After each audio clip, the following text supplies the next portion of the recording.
Hey everybody, it's the Mouth of the South, John Schiavone, along with my co-host, the Beast of the East, Jonathan Perriente. We are the hosts of Downtown Sports, your podcast home for everything New York sports. And if you haven't heard, Anchor is the easiest way to make a podcast. Let us explain. First off, it's free.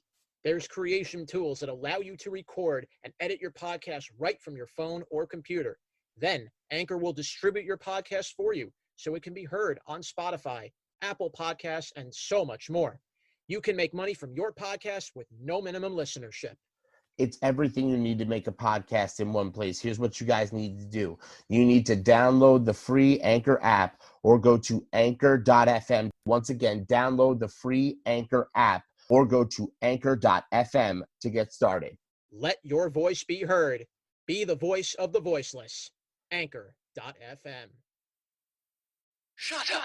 As life begins to return to normal in the United States following the pandemic of COVID-19, all four major North American sports are beginning to make plans to resume their seasons.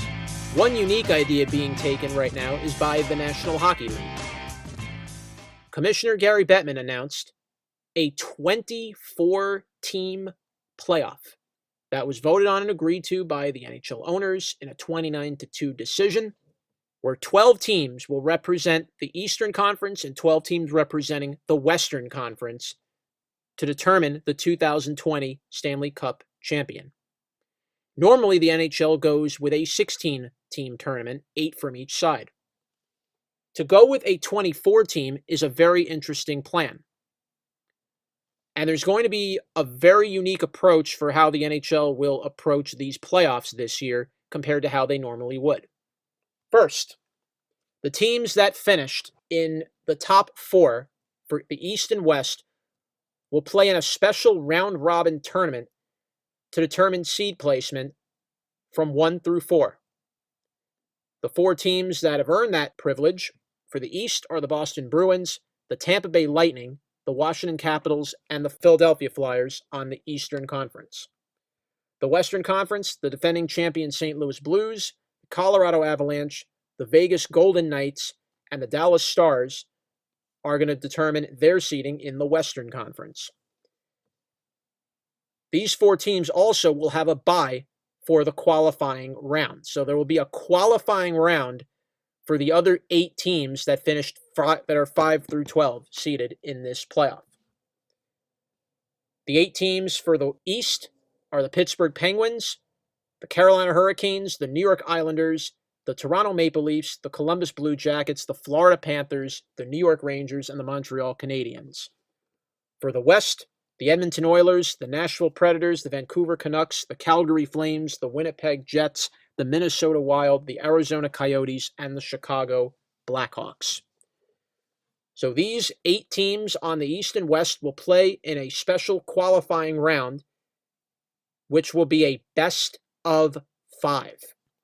So that's already the first big change. The NHL playoffs are normally held in a best of 7 throughout the entire playoff series. And normally, they would do a conference quarter, semi, final, and then eventually the Stanley Cup. Under these new rules, what will happen once the hockey season resumes? The regular season is over. There's no more regular season. They'll jump right into this 24-team playoff format. The teams that finished in the top 4 that I mentioned earlier will determine their seedings in a round robin and will play following the regular season and overtime rules that are done currently in the NHL, which include playing a shootout. So you have the 3 periods, a 5-minute overtime. If no winner's decided there, then it's a penalty shootout from there. The rest of the teams will play the traditional playoff format for the NHL, which will be overtime if it's tied after 3 periods, and keep playing overtime up to the full 20 minutes until a winner is decided. Where the tournaments will be held is going to be very interesting. The decisions are still being made on that. But the plan is to have 2 major cities, one for the East and one for the West, host the NHL playoffs. I think this is a very fair way, particularly for teams that did not have an opportunity to play for the rest of the regular season and try to squeak into that 8 spot and not punishing those 4 teams that had very good records, a decent enough record, but couldn't make it in.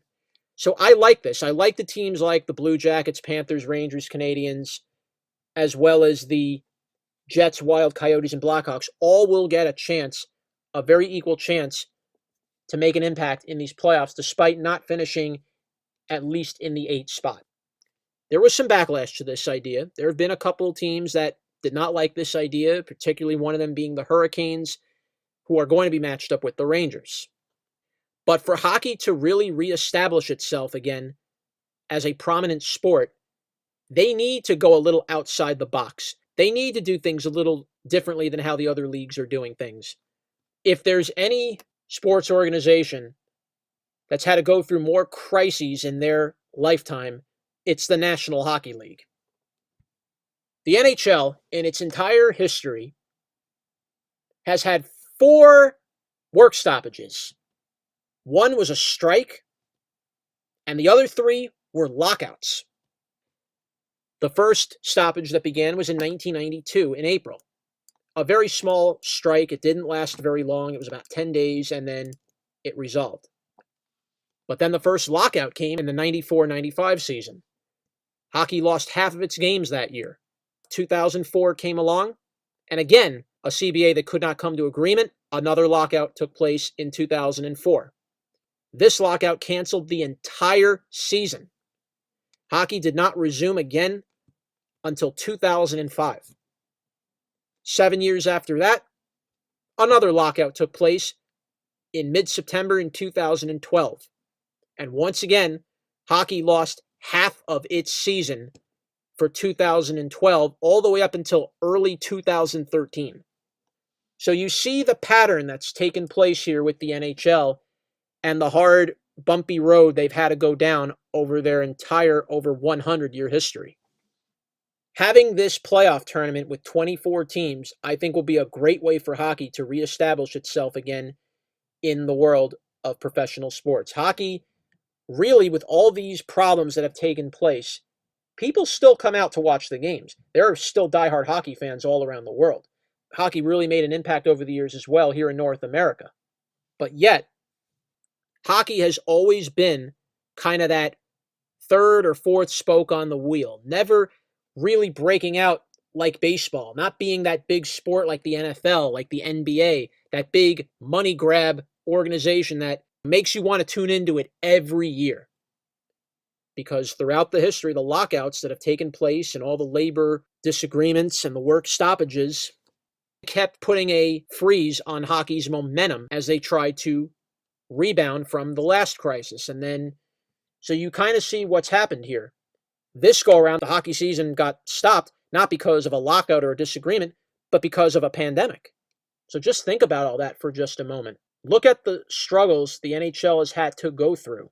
Having this tournament will be very unique for hockey, and I think it's a real good way for it to really not only be a way for people to feel a little bit of normalcy in the world again, but just give us something to feel good about again. With all 4 of the North American sports beginning to make their moves, and we're beginning to see progress made on each end. Some are more ahead than others. The NBA's already announced its plans for how they will return, and we will have a discussion on that on our upcoming podcast episode. It's important now more than ever for professional sports to return. That, for the world that we live in, has always been a signature of when life is returning to normal. Having sports return is a way of helping get your mind off of other crises and troubles in the world. When we had 9/11, sports was there. Baseball was there to bring us back. Superstorm Sandy, sports was there to bring us back. Katrina, sports brought us back. Sports is always a way of connecting fans, connecting people, connecting the world, and helping a state, a country, a city come together as one. And I have no doubt that once all 4 North American sports officially return, regardless of what era we are in COVID-19 or not, new social distancing rules they'll have to follow, it restores in us the faith that we will bounce back. And we will see sports bounce back once again. Downtown Sports can be listened to live on Anchor.fm, Breaker, Google Podcasts, Apple Podcasts, Overcast, Pocket Casts, Radio Public, and on Spotify. I'm Jonathan the Beast of the East Pariente, saying bye for now.